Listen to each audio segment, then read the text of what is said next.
పెద్ద స్టోరీ రచన ఐదు ఫ్యాక్టర్స్ నిర్ణయిస్తాయి ఎన్నికలను. వాళ్ళ రిపోర్టర్ స్టోరీ అది, వాళ్ళు అఫీషియల్గానే వేశారులే. కానీ 5 స్టోరీస్ చూస్తే అదే నిజమవుతుందా అని కూడా మనకు కొంచెం సందేహం. ఒకటేమో ప్రత్యేక హోదా, రెండోదేమో వివేకానంద రెడ్డి హత్య, మూడోదేమో జగన్ మీద అప్పుడు జరిగినటువంటి దాడి, నాలుగోదేమో ఈ కుంభకోణాలు స్కాములు ఇవన్నీ జరిగాయని చెప్పి చంద్రబాబు అరెస్టు సందర్భంలో, అంటే అరెస్ట్ అనంతర పరిణామాలు ఇవి. ఈ 5 అంశాలు. ఇంకొకటి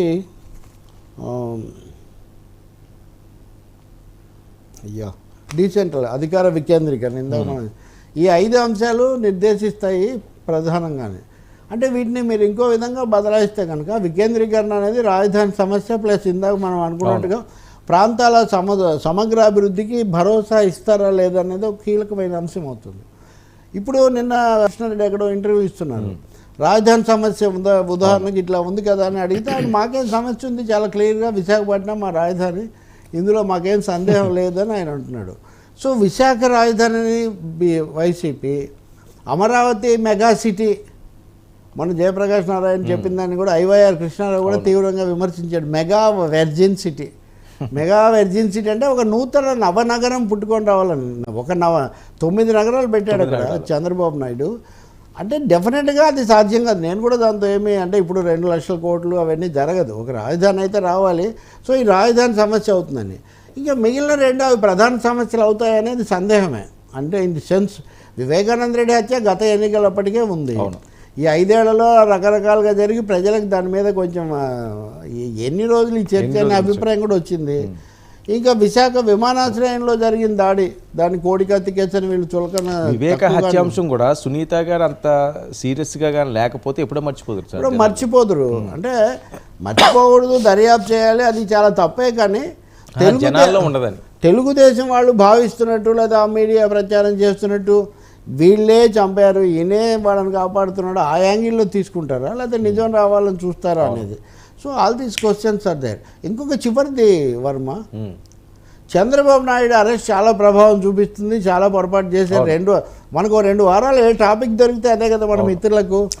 సానుభూతి వచ్చేసింది, మొత్తం మారిపోయింది, సర్వేలు ఇటు తిరిగే ఇదంతా అన్నారు. ఇప్పుడు ఆ పరిస్థితి ఉందా? ఇప్పుడు ఉదాహరణకు ఆయన అది వరకు తన మీద హత్యా ప్రయత్నం, చాలా పెద్ద ప్రయత్నం, అది అల్పిరి బ్లాస్ట్, చాలా సీరియస్. దాన్ని చూసి కొంత ఎన్నికలు పెట్టారు, అదేం పని చేయలేదు. ఇప్పుడు ఈ అరెస్టు సమస్య కూడా దీనికి చాలా సిద్ధం. ఇప్పుడు అరవింద్ కేజ్రీవాల్ విషయంలో, కవిత విషయంలో కూడా అదే చర్చ. అంటే ఆ పార్టీలకు రాజకీయ పునాది లేకుండా లేదా రాజకీయంగా వాళ్ళ పట్ల సానుకూలత లేకపోతే ఉంటే దాన్ని బట్టి తీర్పు వస్తుంది. అలాగే దాన్ని పొలిటికల్గా ఎన్కాష్ చేసుకునే, రాజకీయంగా సొమ్ము చేసుకునే శక్తి కూడా వాళ్ళకు ఉండాలి కదా. సో ఈ 5-6 factors anyway, directly or indirectly, special category status, capital completion, decentralisation, హత్య, దాడి అండ్ అరెస్ట్, ఈ అంశాలు పొలిటికల్ కమ్ డెవలప్మెంట్ ఓరియంటెడ్ స్కీమ్స్లో ఎలాగో పోటీ పడతాయి. అది ఎవరికి ప్లస్ ఎవరికి మైనస్ అన్న చూడాలి. అదే అంటే ఇప్పుడు స్కీముల వరకు ఈ ప్రభుత్వానికి స్కీముల వరకు చేశారు, సంక్షేమం చాలదు, అభివృద్ధి అని ప్రత్యర్థులు కూడా సంక్షేమం ఒకటే చాలదు అంటున్నారు. కానీ అస్సలు సంక్షేమం లేదనే మాట చెప్పట్లేదు కదా. సో దాని కింద కొన్ని మార్క్స్ వేయండి, ఇంకా మిగిలిన రాజకీయం అంతా వీటి చుట్టూ తిరుగుతుంది. సార్, రఘురామకృష్ణరాజు పరిస్థితి ఏంటి? ఇంకా కొనసాగుతూనే ఉంది ఆయన ఎపిసోడ్? మీరే చెప్పాలి, మీ మిత్రుడు ఏమన్నారు ఆయనకు? విజయనగరం నుంచి టీడీపీ ఎంపీగా ఆయన నిలబడే అవకాశం ఉంది అని చెప్పి మాట్లాడుతున్నారు. సాధ్యమా?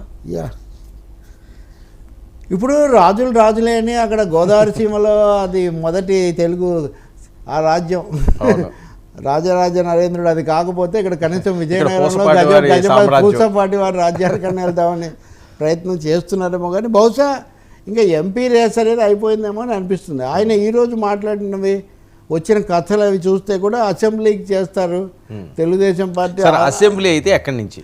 ఆ నియోజకవర్గంలోనే ఒక సీట్ ఏదైనా ఇవ్వాలని తెలుగుదేశం పార్టీ పరిశీలిస్తుంది అని చెప్తూ ఉన్నారు. ఓకే, నాకున్న ఇన్ఫర్మేషన్ ఏంటంటే సార్, భీమిలి అన్నది అది కూడా రాజుల కంచుకోటే. గతం నుంచి కూడా మీరు ఫాలో అయ్యారో లేదో, భీమిలి చాలాసార్లు అక్కడ క్షత్రియులు గెలిచిన సందర్భం ఉంది.